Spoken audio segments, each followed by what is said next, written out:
महादेव का स्वरूप जितना सरल है, उससे भी ज्यादा महादेव चमत्कारी है। यूं तो भोलेनाथ को प्रसन्न करना बहुत आसान है।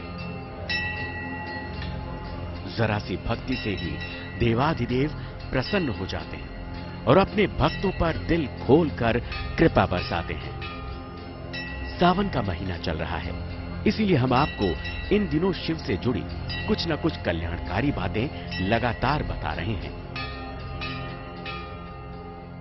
इसी कड़ी में आज हम आपको बताएंगे महादेव की प्रिय वस्तुएं और जानेंगे उनका महत्व। तो चलिए सबसे पहले आपको बताते हैं रुद्राक्ष का महत्व। रुद्राक्ष का अर्थ है रुद्र का अक्ष। रुद्राक्ष की उत्पत्ति भगवान शिव के अश्रुओं से हुई है। रुद्राक्ष को प्राचीन काल से आभूषण के रूप में सुरक्षा के लिए, ग्रह शांति के लिए धारण करते आए हैं लोग। आध्यात्मिक लाभ के लिए भी रुद्राक्ष प्रयोग किया जाता रहा है।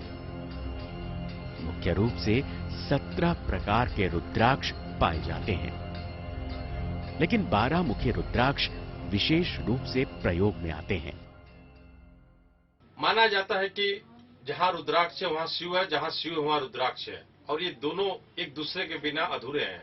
आपने देखा होगा भगवान शिव के गले में आभूषण के रूप में रुद्राक्ष का माला ही होता है, उनके जटाओं में आभूषण के रूप में रुद्राक्ष माला ही होता है। तो कह सकते हैं कि रुद्राक्ष ही एक ऐसी इस धरती पर है वस्तु है जिससे हम शिव को प्राप्त कर सकते हैं और शिव हमसे जुड़ सकते हैं। रुद्राक्ष को स्वयं शिव शंकर का अंश माना गया है, इसीलिए इसे धारण करने वाले पर शिव की कृपा बनी रहती है। लेकिन रुद्राक्ष किस तरह से धारण करें, आइए इसके बारे में आपको बता देते हैं। रुद्राक्ष को कलाई, कंठ और हृदय पर धारण किया जा सकता है। इसे कंठ प्रदेश तक धारण करना सर्वोत्तम है। कलाई में 12, कंठ में 36 और हृदय पर 108 दानों को धारण करना चाहिए। रुद्राक्ष का एक दाना भी धारण करने योग्य है, लेकिन यह दाना हृदय स्थल तक पहुंचना चाहिए, जिसे लाल धागे में गुथा होना चाहिए। वैसे रुद्राक्ष पंचमुखी का जनरल हर व्यक्ति को धारण करना चाहिए, क्योंकि हमारा शरीर जो होता है पंच तत्व से मिलकर बना होता है, और जब पंचमुखी रुद्राक्ष गले में होता है तो हमारे 5 तत्व की रक्षा होती है। जब 5 तत्व की रक्षा हो जाती है तो हमारे हर कार्य सिद्ध हो जाते हैं। वैसे एक मुखी से लेकर के 21 मुखी तक का रुद्राक्ष प्राप्त होता है, और सूर्य पुराण में इनके अलग अलग कार्यों के वर्णन बताए गए हैं। कहते हैं रुद्राक्ष धारण करने वाले की रक्षा 10 दिशाओं में महादेव करते हैं, और सावन में तो रुद्राक्ष पहनना और भी शुभकारी है, क्योंकि सावन का महीना महादेव को अति प्रिय है। ज्योतिष के जानकारों की अगर माने तो रुद्राक्ष को कृष्ण पक्ष की चतुर्दशी को या किसी भी सोमवार को धारण कर सकते हैं। फाल्गुन कृष्ण चतुर्दशी यानी शिवरात्रि को रुद्राक्ष धारण करना सबसे उत्तम होता है। रुद्राक्ष धारण करने के पूर्व उसे शिव जी को समर्पित करना चाहिए। जो रुद्राक्ष धारण करे उसी माला या रुद्राक्ष पर मंत्रों का जप करना चाहिए।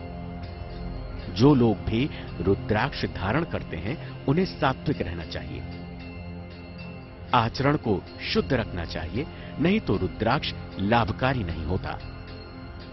एक रुद्राक्ष एक ऐसी वस्तु है जिसे कोई अगर देखे तो कोई नियम नहीं है, क्योंकि वे भगवान शिव का ये प्रसाद है, और भगवान शिव कौन अवघड़ है, और जो अवघड़ के लिए कोई न वस्त्र होता है, न वस्तु होता है, न समय होता है, न कोई स्थान होता है। लेकिन गृहस्थ जीवन वालों के लिए थोड़े एक नियम का पालन बताया गया है। वो पालन क्या है? यदि आपको रुद्राक्ष को धारण करना हो तो हर कार्य की सिद्धि के लिए सोमवार के दिन गले में रुद्राक्ष धारण कर सकते हैं।